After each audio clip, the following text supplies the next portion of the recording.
Hi everybody, welcome back to my channel, Mediocre Mama. It's Ruth here. I hope you are doing really well. So today I have been for my 34-week midwife appointment. So I'm just going to do a really quick video about what went on at that appointment and what's going on at week 34.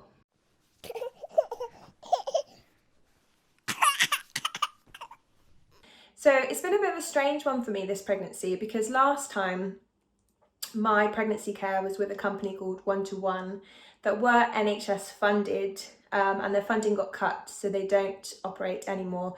But 1-to-1, basically, as it sounds, you had one midwife throughout your whole pregnancy and present at your birth. So this time I'm back with the community midwives, and today I saw midwife number 4. So it's really strange to not have continual care this time and to be seeing different people. I have an assigned midwife, I think, who I've seen the most. I think I've seen her about 2 or 3 times, but I have seen 4 different midwives and I haven't actually seen my actual midwife for quite a few weeks. So I am told that at my next appointment, when I'm 36 weeks, she will be coming to my house because I want to do a home birth and we will need to go through the risk assessment. So hopefully I will be seeing her then, but today I saw somebody different. So today, same as usual, checked my urine, which was fine, checked my blood pressure, which was fine, and measured my bump. Bump is growing really, really well and continuing along the same line on the chart, which I'll show you. So here is my growth chart. So you can see where it's plotting, it's kind of going along that middle line. So nice average weight on the 50th centile line, if that means anything to you. But yeah, not that I really think that bump growth really means anything, but still reassuring to know that everything is growing normally and fine. Baby is head down, which is great. And she couldn't really tell where baby was laying in my tummy, because I kind of get a lot of hardness on my right hand side. However, she did listen with the Doppler to the baby's heartbeat and said that the best, most clear sound you get is between the shoulder blades at the back. And she got the perfect heartbeat on my left side, so running down this side. So baby should be laying down that side. That's where the heartbeat was, and very active and wriggly as always. So baby is in a really good position, which I'm really, really pleased about. And head down is obviously what you want to hear when you're getting so close to the end. So the main thing that we ran through today in here is the preferences for birth. So she asked me a load of questions and went through a load of topics just to make sure I was kind of clear on everything. Obviously my preference is to birth at home, so asking where I want to give birth, that's what they'll ask you. You might want to be in the hospital or in a birthing centre. My preference is at home. So we kind of talked about signs of labour, and for my home birth I will still need to ring the hospital to let them know if my waters have gone or anything like that, especially if my waters go and I don't have any contractions, then they might call me in. But we talked about things like progression of labour and monitoring baby's heartbeat with the Doppler, the possibility of induction, which I think will be unlikely at this point because it's my 3rd baby and my first 2 both came at 39 weeks on the dot. So if I had a really, really late baby, I would be very surprised. But just to kind of give me a heads up, I think she said they let you go full term plus 10 days, and then you start to talk about induction. Induction is something that I really wouldn't want, so I would try and go as long as possible. And she did say if you wanted to stick with home birth, then they would just ask you to come in every day to kind of monitor and make sure that baby was happy. So that was just something to discuss. We discussed what pain relief would be available to me at home. So gas and air, they'll bring that to my house, so it's here ready before I go into labour. They can offer the injection at home, diamorphine, I think. That's not something that I would have. And yeah, obviously I will also hire a TENS machine, and I will have the pool and my hypnobirthing. So hopefully third time I will be okay again. I should be. So yeah, we talked about the home birth, and I kind of explained how it went last time and kind of expecting it to kind of be similar again. My first part of labour with both my children was quite long and slow. So I'm kind of hoping this third time round that the first bit will be a little bit quicker. And when I say slow, I was contracting for about 24 hours before anything actually progressed or happened.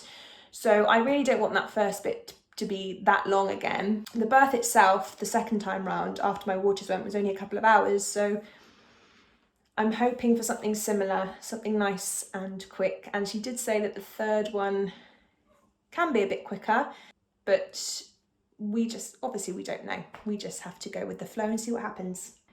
And then we had a little chat about placenta and whether I would have the injection to deliver that or not. I've experienced both. First time I had injection, second time I didn't, and there wasn't really much difference for me. So I probably would try and go without it again, because my placenta came away very quickly the second time. There wasn't any problems. So I kind of think, well, I didn't need the injection that time, so I would try again to not have the injection, deliver it naturally. And of course, if anything happened like heavy bleeding, then they can still give me an injection to kind of stop the bleeding. So the option is kind of still there. I can decide on the day, so that's totally fine. So yeah, so next time when I see the midwife and she comes here, we will kind of talk about different things as part of the risk assessment as to why I could possibly be transferred to hospital. Some kind of reasons could be if my blood pressure was suddenly really high, or if, for example, the baby did a poo and there were signs of poo in my waters, then I would need to go to hospital. So there's different things to discuss, and they will give me a heads up on all the reasons for why they would transfer me. But I'm so close to the hospital, I'm not very concerned. And you know, I could get there very quickly, whether that's by car or ambulance. So that doesn't worry me at all. I'm just hoping that everything is just going to be as straightforward as last time, and that I will just birth naturally in the pool at home, and that would be great. Also, just to show you as well, I got given this Emma's Diary labour information pack today, so I thought we would just have a quick look and see what is inside. In my first pregnancy, these Bounty packs and Emma packs I used to get were absolutely amazing. Now, this was about 6 years ago when I had my first baby, and the things I used to get in there was so good, like nappies and wipes and towels and all sorts.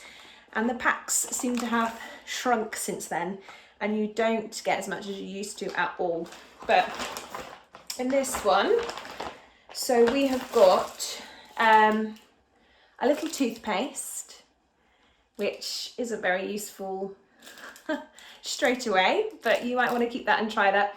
I actually find my two children that I have do not like mint toothpaste, and I always have to buy the fruity strawberry one. So I don't really know how I'm going to transition them onto mint, but there you go. You've got a little Aquafresh milk teeth minty toothpaste for 0 to 2 years. We've also got in here a little a small cream for nappy rash. Well, it's more of a prevention one, so it's a barrier ointment. So that's a really good one. It's good to have these little kind of travel size ones that you can put kind of in your nappy bag or keep in your little nappy caddy downstairs. So I probably will make good use of that if I need it. And then in here we've got a sample of vitamin D. So you need to be giving your baby and your children vitamin D. So this is just a sample. It says it's got 15 drops for 15 days, so it's not too bad. But when it comes to vitamins and things like that, I usually tend to just go for kind of the cheapest vitamin anyway, because they all have to have the same ingredients and things in them. So I will try this one. It's free, you may as well.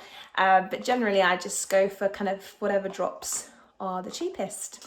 So then there's also a little leaflet about those vitamin drops. I wonder if there's a little coupon inside or anything. How to use the drops. So when you have a baby, you can actually pop it onto your nipple if you're breastfeeding, or you just pop it onto your finger and pop it in baby's mouth. There's no money off. Oh well. £4 worth of coupons for Pampers if you want to buy Pampers. I personally go for the Aldi nappies because they're just so cheap but still really good, so I won't probably need to use that. And then you get this little Emma's Diary magazine all about labour and birth. So this is quite good in here. It's actually got a checklist in here if you need a little checklist for your hospital bag, your baby's bag, what you need after birth, clothes, toiletries, maternity pads, all those kind of things, and also your birth partner's bag, because that's quite important as well. So it talks about labour, how you can cope with labour, different methods, hypnobirthing, water, breathing, music, drugs, pain relief. So this is going to be quite a good resource for you, especially if it's your first baby, because you'll be able to kind of read into absolutely everything, if you haven't already, about different drug options, early signs of labour, baby being born, if your baby's late, postnatal well-being, all these kind of really important things, and discussions about birth with your midwife. So this is actually quite a really good little magazine to have before your labour and birth. Just kind of everything that you need to know to prepare and be ready. There's a little bit in here about breastfeeding as well. So yeah, this is a really good little labour and birth magazine that you'll get. If you don't get the pack, then maybe just ask your midwife if you're going to get this little labour and birth pack from Emma's Diary.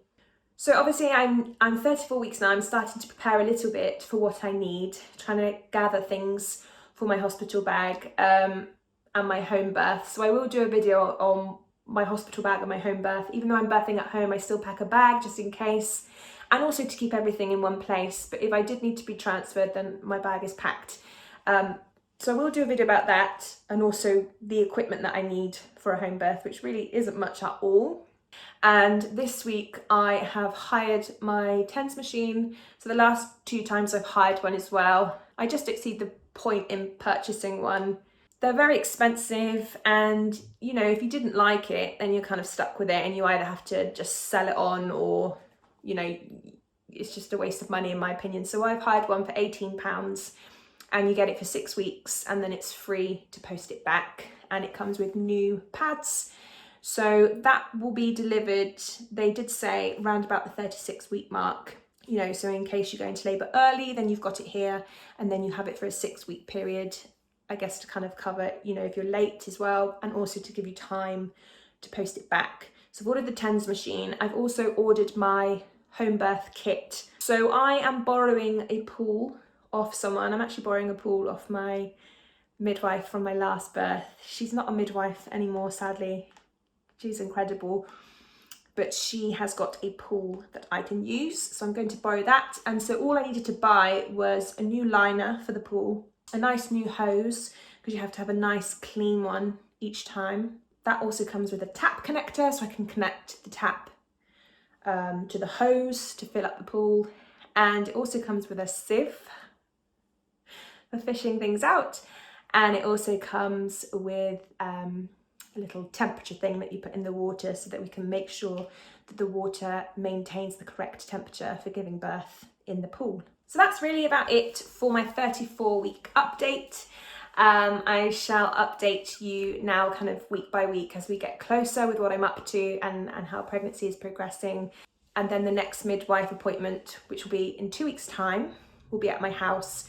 So I can talk a little bit more then about what a risk assessment entails and kind of what we discussed within my home and home birth and the plan for that. But yeah, that's it for now. Thank you so much for tuning in to watch. It's great to have you back on my channel. If you're new here, please don't forget to subscribe and like this video, and I will see you all again very, very soon. Take care. Bye-bye.